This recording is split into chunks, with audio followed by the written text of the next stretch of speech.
Truck bike मुहांमुही 3 गुरुतर। शनिवार अपराह्न कोदोला भुवनेश्वर मुख्य रास्ता बालीपुई निकट में ट्रक और बाइक मध्य मुहांमुही धक्का हुई 3 जन गुरुतर आहत होता जमापड़ी।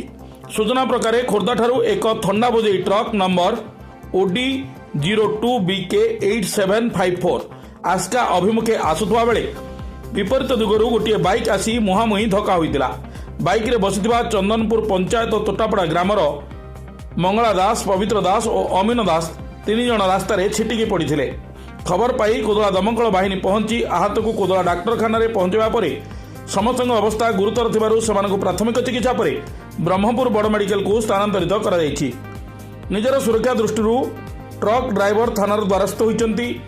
कोदोला पुलिस घटनास्थल में पहुंची एवं मेडिकल रे पहुंची घटनार छानभिन करिछि।